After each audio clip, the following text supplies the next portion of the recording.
The Mueller investigation is over, so how come everybody's still talking about it? This time on Poll Hub, new polling data on what Americans think of everything Mueller. Then, you've heard his name almost every week here on the podcast.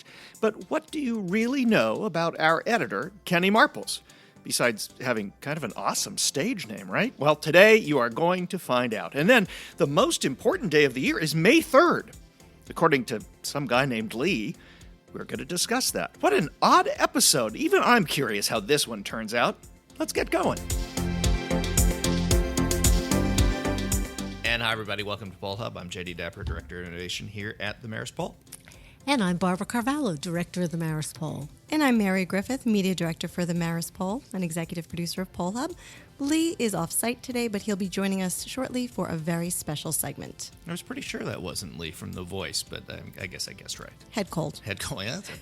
That is a heck of a heck of a head cold. He gets higher. His voice gets higher. Just a little bit. Squeaky Lee. We've been talking about the Mueller report for a couple of years now, as have many Americans, or at least the investigation, I should say. The report has come out, and it's been several weeks now of discussions, conversations, and arguments that are largely set up on partisan lines in Washington. But we've been out in the field with the NPR, PBS NewsHour, Marist Poll, and asking Americans what they think about now that it's out, now that we've got something to look at, now that we've had something to read and we've seen all this, where do we stand? And what strikes me about this is, well, there's a big partisan divide that's fairly obvious. There's also some stuff in the middle that is not partisan. That's kind of interesting to me about both investigation, but also kind of how this plays out for Donald Trump. But let's start independents. with Independents aren't real clear one way or the other. I suspect some of them do lean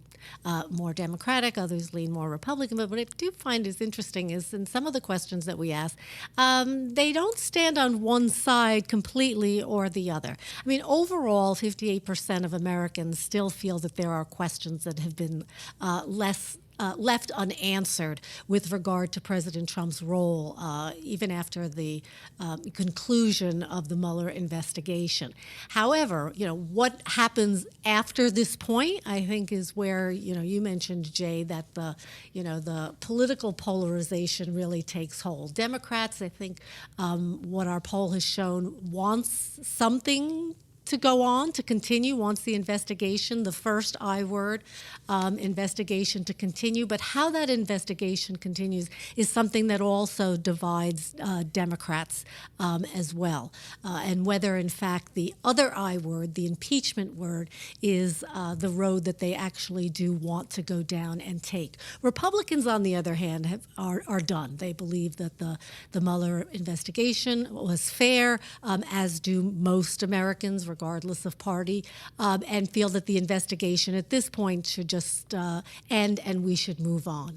So let's talk about that other I word, impeachment. We're seeing in this survey that there isn't an overwhelming push among Democrats for the impeachment process. So Democrats. Democrats, right? What's so striking. Yeah. So what are the implications looking ahead to 2020? Well, given the binary choice, should impeachment hearings be held by Congress, or should they not? Democrats, a solid majority, I think almost 7 in 10 Democrats say, that is the case. But when we ask the question a little differently, when we say, well, what are the next steps that should be taken for the investigation? Only 16% of Americans say that impeachment should be the next step. The majority of Americans, the majority of Democrats and about a third of Americans believe that Congress should in some way continue the investigation. And then there's a handful of people who think that the president should at least be reprimanded, which is, I believe, called censure. Censure, yeah. But Republicans not. I mean, Republicans pretty much are solidly against anything else continuing forward on this issue. But in this poll, we also asked a question we've been asking repeatedly for much of the president's term, which is, Would you definitely vote for him? Would you definitely vote against him? And after all of this, and the very partisan nature of what we've talked about, the support for the idea of impeachment or not, that Republicans are solidly behind him. We've talked about that also for 2 years. His base is solidly behind him. Absolutely. He unchanged. He gets to this point in his presidency having never not had a majority of Americans saying they will definitely vote against him. So doesn't that say that the Mueller report maybe hasn't changed minds, but certainly hasn't helped him electorally? Well, we did also talk to people and asked Americans about whether they thought this was going to be the most important factor driving their vote come 2020. Most Americans really didn't see it as a factor or just saw it as one of many factors, including Democrats, that this really wasn't the driving force. I think Trump has a persona. Everything's baked in. And you either, like him or you don't like him. And it's not about any one particular issue. But it's about the whole. It's about the whole person. And this certainly didn't change any minds. But when we look at that reelect question, obviously I shouldn't say obviously, what we've seen consistently is that his base is pretty much baked in. But the independents, he's really not getting the support that he needs looking ahead to 2020. And that didn't change. That hasn't changed in either direction after the Mueller report, which I think a lot of people thought one way or another was going to be an inflection point, right? I mean, Republicans were hoping that it would be an inflection point that would turn support towards him. Democrats were hoping he was gone, right? And as it turns out, maybe nothing is an inflection point. I mean, that's what we keep saying, but is anything an inflection point on people's attitudes about Donald Trump? Well, I don't know, but I think that the Democrats do run a risk here because the majority of Americans really don't want to go down the impeachment road at this point. Democrats do have a little bit of a problem because their primary voters, their core voters, the people that are going to show up on Election Day for the primaries for the nominee, are much more interested in the impeachment route than either moderate Democrats or Americans as a whole. So in order to, win the primaries, gain support, build enthusiasm among Democratic primary voters, they're going to need to walk a very fine line between investigation, impeachment, and not doing anything at all. And this is exactly what Republicans have had to do in 2016 and 2018 with their support for Donald Trump, is that in the Republican Party, great, but you get into a general election, you need to distance yourself from him. Or healthcare, another great example, right? Republicans have to the base, say, we got to kill Obamacare, and then they get into a general, it's like, no, we love Obamacare, or at least we're okay with it. So Democrats are in a position Republicans have been in for a couple cycles now. Well, the party faithful and those that are most mobilized within each party are at the left and right extremes. And so it's going to be challenging, especially with so many Democratic candidates trying to find the right lane for themselves to break out of this pack to see what they actually end up doing. We're going to change direction now and welcome Kenneth Marples, Marist Poll Newsfeed Media Assistant, Poll Hub Editor, and graduating senior to the podcast now. Hey, Kenny. Hello. Ooh, wow, that was a mouthful. It was. You do a lot of stuff around here. I do. Happy to be involved around campus so much, but it definitely is a lot. Well, Kenny, our listeners know a little bit about you, mostly because of the jokes that we make at your expense. Yes, true. often taking your name in vain. Yeah, there's so many times where in the podcast, you guys will be like, "Oh, don't worry about this, Kenny. Like, scrap that." So they miss the good stuff. Like, yeah, you know. You actually, get it all. You know the secrets because you're the one that leaves the stuff on the cutting room floor because you've been editing this for what, almost a year now or 9 months? oh gosh, yeah, I guess so. Yeah. Yeah. Well, fun fact, Kenny is the inaugural Newsfeed Media Assistant. He was the very first student to come on in this iteration of this program. And so Kenny is the senior statesman, if you will, of the Newsfeed. So who are you, Kenny? Yeah. So my full name's Kenneth Marples. So I'm originally Do from. you have a middle name? I do. It's James. Oh, So okay. Kenneth We didn't James know that. Marples. Yeah. KJ. It's true, yeah. So I'm originally from Elizabeth, New Jersey. It's right next to Newark Airport. Okay, we won't hold that against you. Yeah. I still love me some Jersey. And then, so I'm a communications major, concentration in journalism and sports communication, minors in global studies and music. Is that all? Well, so with the music minor. That was actually a facetious question, but go ahead. Oh, I'm sorry. Yeah. So, I mean, with the music minor, I'm heavily involved in the music department. So I'm in the band, I'm in the choir, stuff like that. So, yeah. And you were also involved in the poll I am. before you came to the media, the newsfeed side of things. So this is a podcast about polling. What's your biggest takeaway from your time in the Survey Center? What have you learned about polling? So I think that every journalism student should either be like highly recommended to do this, or like it be just a requirement in the journalism curriculum to be a part of the Marist Poll, at least for a semester. How much did you pay him to say that, Mary? The check's in the mail.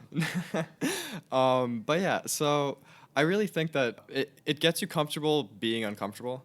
So every time you pick up the phone, you could get someone who's a happy old lady in North Carolina, or a very angry old man in New York who's not ready for someone to, call them. So I think that just as a journalist, it gets you comfortable, like I said, being uncomfortable, and it sort of forces you out of your comfort zone to, speak to people that you don't know, and you have a set goal. What's funny about it is that I even use like techniques from the poll in questions that I make now. As some of your pat phrases? Yeah, so whatever it means to you. Just try a few and see how it goes. Exactly, yeah. And it's funny because it really does work. And little things like that really go a long way to get someone to be a little more comfortable with, a stranger they met on the phone. When you started editing the podcast, you knew about polls from polling, right? From exactly what you're talking about, being on the other side of the phone. Have you, in listening to these, because you've had to listen to edit them, right, to put them together, have you learned stuff about polling that you didn't know from being on the other side of the phone? And have we not really talked about anything that you know from being on the other side of the phone? Have we left anything, on the table? It's funny because a couple months ago, actually, I picked up the phone, my house phone, and it was a pollster, and I died of laughter, and so I did a survey, and at the end of it, I was like, yeah, don't worry about it, like I know how it feels, and then that was the end of the conversation. So are you more likely to do a poll now? I am. I have sympathy. I have sympathy for the people working long nights. But in regards to just polling in general, there's a lot that goes on that people don't really think about, because they're simple questions, but there's a lot of weight to them. So the thing about polling is you want statistics. You want to know, like you said, would you definitely vote for him, or would you definitely vote against Donald Trump? So that gives you like very precise information. But in order to get that precise information, you really need to think about like the wording of it. You really need to think about how you're phrasing things. In order for people to understand that that's exactly what they want, and then distributing that to the public as, infographics and stuff like that. So I think definitely wording is a huge part of polling that people really don't, people sort of gloss over because it's simple wording, but it's precise. And in regards to things that we didn't really talk about, I can't really think of anything major. Since I'm a sports comm major, I've been pushing sports polls for like there you go. Or like sports statistics just in general for quite Lee talks about the Yankees on almost every podcast. Doesn't that count for something? They're not going to the playoffs, so it doesn't matter. That's okay. He's now, he's now all upset about the football Giants draft. So Yes. he's been distracted. That was definitely an interesting draft. I saw, but like, yeah. So I don't really think we left out anything. I just think that there's so much behind the scenes work that people really don't think about. Even for even your job, Jay, like to sort of get us out there and continue improving the media initiative. It's always sort of thinking about not a problem that you have, but a solution to something that isn't really a problem, I guess, if that makes any sense. You're sort of like thinking ahead always. We try. We do try. But that is another part of what Poll Hub is also about, which is the news feed. That's right. And the newsfeed, we've talked about this on the broadcast before, but you came to the newsfeed, obviously, last year. And my question for you, now that you're leaving, is was there ever a time that you asked yourself, what the heck was I thinking? There's a lot of times I ask myself that question. As a 22-year-old college student, I find myself asking that pretty much every day. Well, let me rephrase that, Well, because that's a good sign. You wouldn't really want to be 22 and not asking yourself that question. That's yeah, that's fair. and I recall not too long ago, the beginning of this semester, you came in and I looked at you and I asked, oh my gosh, Kenny, are you okay? And you're like, I'm okay. It's going to be okay. It's just I have a lot going on with the news feed and with my internship and my courses. And we sat down and we talked about things a little bit. And so now you're over that hump.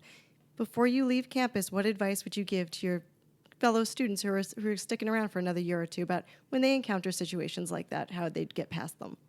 Yeah, so I think that if there's anything that working at Marist Poll, as well as working in my internship down in the city for a local news station. Yeah, which one was that? So I worked at Fox. So I worked with Fox Edge, which is they work with the affiliate stations. So one of the great things that working in like television and in the Marist Poll sort of teaches you is that a deadline's a deadline. So like that. no one cares about your personal issues, or like no one cares about I don't know, like, oh, you couldn't make it to like a movie night with your friends or something. Like, you still have that deadline. And I mean, school's the same exact thing. So there was one time where I forgot my hard drive with all of my homework for the day after in the city at my internship. So there was one of two options I could have done. It was one, I could have sort of hide between my legs and pray for the best, or I just sort of realized, all right, I have to go to the city tomorrow morning at 5 and then like deal with it. So that's what I ended up doing, and it ended up pretty well. In my prior life as a TV journalist, one of the oldest phrases in the book is, the 5 o'clock news starts at 5 o'clock. Exactly. And that was to say your piece is on when it's on. You don't have 30 seconds extra. Yeah. It's on at 5. So that's an interesting point about time and time management, because I think it is something that journalism and what we do here are great ways to teach that, and it's something that is not. I don't think for most of us it's something we come by naturally. It's been a battle for me my entire life. And election day is on election day. Yeah, well, exactly. So we that can't. one too. We don't have the ability to move it. Exactly. And so, like, in regards to balancing things, it's just sort of like know your priorities. So, I'm heavily involved in the music department, but I know that I'm not not here at Marist for music. So obviously school first, job second in regards to like internships and stuff like that. I do. But I think you missed a podcast first, right? Oh, Yeah, yes. I just wanted to clarify that. See, I was thinking I was going to edit that out and just put podcast in the front. Yeah, you've got the power to like make yourself sound absolutely like a genius here. So, oh yeah, I'm so excited. So the big question is, so like, what happens at the end of the month? I mean, once you walk across the stage in a couple of weeks and get your diploma, then what? So right now I'm in the process of applying for any and every job working in TV news. So, the regular Fox, NBC, CNN, MSNBC, really anyone. Well, go ahead, make a plug now. You never know who's right? listening. I mean, you've got an audience. This is an opportunity. Be assertive, be aggressive. Right? Yes, please find me on LinkedIn. It's Marples, Marples. But yeah, so hopefully within the next couple months, I'll be working for a news station in the city. Like I said, I'm a Jersey kid, so that commute will ironically be easier than my commute from Poughkeepsie, although I do love it here. So I'm going to hope to have a crazy shift probably, but I'm excited for it. Well, Kenny, we wish you all the best of luck. It has been a pleasure having you working with us. See, I can't even speak. I'm all choked up working with us here at the Newsfeed and at the Marist Poll. And thank you so much for all that you've done for us and all that you will do before graduation. Yeah, thank you so much for having me. Working here has been one of the best parts of my college experience, picking your brains about how everything works and even just the TV news world in general. So thank you so much for allowing me to pick your brains. Who the heck's going to edit the podcast now? Jay? No. Well, this brings us to one of our favorite segments each year. It's our favorite time of the year, actually, when we celebrate May 3rd, which is Lee Miringoff's birthday. And as part of that tradition, of course, we do a poll. But this year was just a little bit different. So, Lee, did you happen to see the results of your birthday poll this year? Not to the best of my knowledge. I feel like I should be testifying before Congress with Wishful results like thinking, Lee. this. All right, I saw him. Okay, so this is a problem. We've been doing this for over 3 decades, about 3 decades, and we asked the question at the end of a national survey, so it's a legitimate question. Do you consider whatever my year is that year? Your age, to be, yeah. My age to be young, middle aged, or old. And unfortunately, for some unforeseen known reason, and we shouldn't need to speculate about this, 68 seem to have tipped it a little bit in a not pleasant direction. So 6% of people think 68 is young. 48% say middle age and 46% say old. So this is the first time middle age is not in front outside of the statistical margin of error. So it's a And worse than statistical tie. that, it's no longer a majority. This is the It's first under time 50 it's for the under first time. 50%. Yeah, I- that was I tough. feel like I'm winning the popular vote, but losing the electoral college. I don't know what that means. Call Hillary Clinton. She'll help you out with that. So people, clearly young people, Generation Z and millennials, 62% of them think my age is old. The silent generation, those people over 72, thank goodness they still think it's a middle age. 59% Yeah, thinking that. only 1 in 5, 19%, not even 1 in 5 think that you're old. So you got to hang out. Let me see. Let me just look at some of the crosstabs here. So I think what you need to do is you need to hang out in a rural part of the Northeast with women.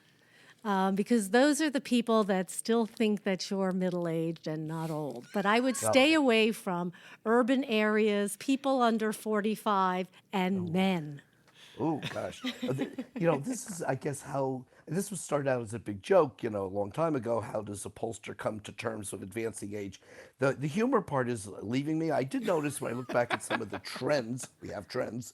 In 2014, when I turned 63, that's when the numbers really started to shift. I don't know what was magic in 63. 60% of the people that year thought it was middle-aged. So look at the difference between then and 5 years later. So all folks who are 62, hold on to it dearly because the numbers are going to start to shift. And You people are lost, gonna you know, start- you lost 9 points though when you turned 59 from 59 to 60. That was a 9-point jump or decrease in the number who thought it was middle age. Yeah, so, don't you think you should have thrown in the towel at that point, Lee?